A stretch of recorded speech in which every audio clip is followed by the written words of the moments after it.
Hi, I'm Craig Phillips and today I'm going to show you how to change a washer on this dripping tap. Now before you can change any washer or dismantle a tap, you must isolate the water feed. Hopefully you will have a 15mm isolating valve directly under the tap. If you use a flat screwdriver in there, pointing vertically, turn it 90 degrees so it's horizontal.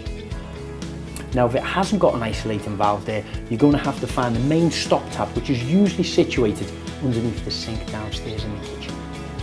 But once that's turned, your water should be isolated. The next stage is, using your adjustable spanner, dismantle the tap.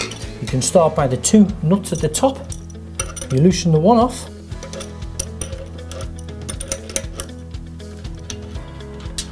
And then the larger one below, again using an adjustable spanner, loosen that up, hold onto the tap a little bit, and it should start to come loose. After a couple of turns, you should be able to do it by hand.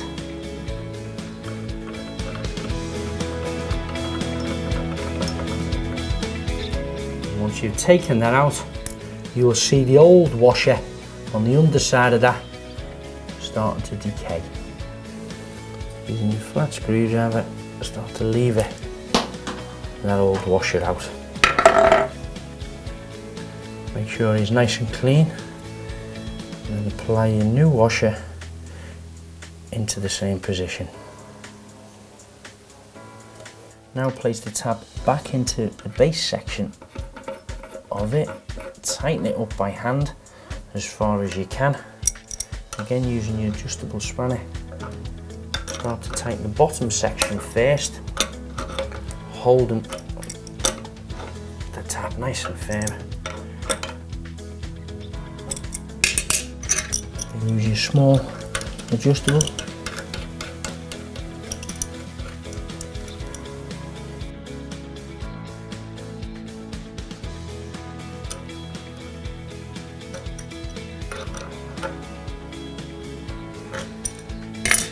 Once the tap's now secured back into position, take your flat screwdriver, turn the water back on from the isolator below. And there you have running water. So that's how easy it is to stop your tap from dripping. But remember, there's usually two taps. So if you change one, it's always wise to change the other one as well. If you're looking for any further tips on DIY skills or information on the tools that we've used in this video, please visit the website silverlinetools.com.